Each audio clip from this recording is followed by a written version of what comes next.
Selamat datang di modul terakhir, yaitu modul fungsional, yang mana modul fungsional ini memiliki beberapa aspek yang akan dibahas, yaitu intermediate human capital management, manajemen keuangan, manajemen operasional, dan operation research. Human capital philosophy memiliki suatu segitiga yang menggambarkan bagaimana pergeseran paradigma di dalam pengelolaan SDM.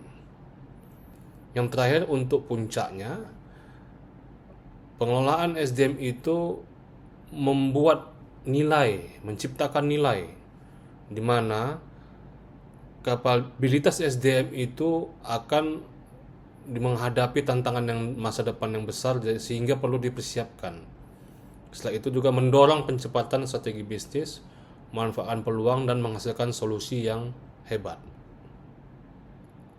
Diagram berupa yang pertama, yaitu HC sebagai Management of Strategic.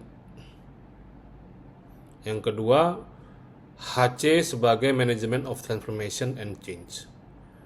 Yang ketiga, HC sebagai Management of Firm Infrastructure. Dan yang terakhir, HC sebagai Management of Employee and Contribution. Di dalam pengelolaan sumber daya manusia, hal pertama yang paling penting salah satunya adalah manpower planning, yang mana MPP ini bertujuan untuk meramalkan kebutuhan SDM pada masa yang akan datang dan membandingkannya dengan ketersediaan SDM saat ini. Di dalam perjalanannya, HC juga mengatur manajemen kinerja yang bertujuan untuk memastikan bahwa karyawan bekerja sesuai dengan misi organisasi. Manajemen kinerja biasanya merujuk pada proses pendekatan yang sistematis untuk meningkatkan dan mengembangkan kinerja individu dan tim dalam meningkatkan organisasi secara keseluruhan. Selanjutnya kita akan masuk ke modul fungsional yang kedua, yaitu manajemen keuangan. Manajemen keuangan merupakan rangkaian upaya dilakukan oleh perusahaan dalam perolehan dan penggunaan dana yang dilakukan secara optimal sehingga dapat memaksimalkan value bagi pemegang saham. Untuk melakukan manajemen keuangan, seseorang juga harus mengenal laporan keuangan.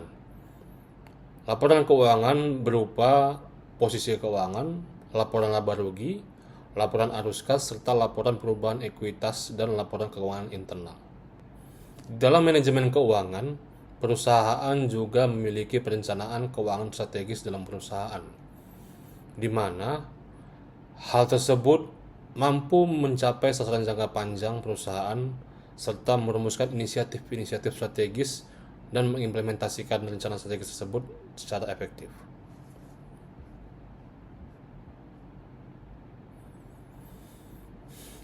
Manajemen keuangan juga mengenal konsep modal kerja, yaitu net working capital, modal kerja bersih, gross working capital, yaitu modal kerja kotor, manajemen modal kerja, serta manfaat manajemen modal kerja.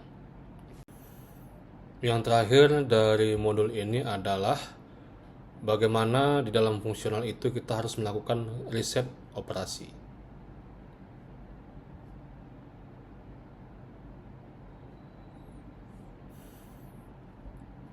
Teknik riset operasi menggunakan linear programming adalah suatu teknik aplikasi matematika dalam menentukan pemecahan masalah yang bertujuan untuk memaksimumkan atau meminimumkan suatu yang dibatasi oleh batas-batas tertentu.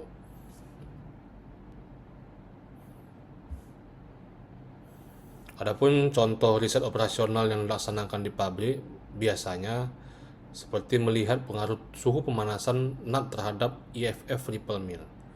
Setelah itu juga ada pengaruh tekanan uap keluar turbin terhadap daya terbangkit. Demikian yang bisa saya sampaikan untuk modul kali ini. Atas perhatiannya, saya Sodisha Nasution mengucapkan banyak terima kasih. Saya undur diri, mohon maaf apabila ada kesalahan.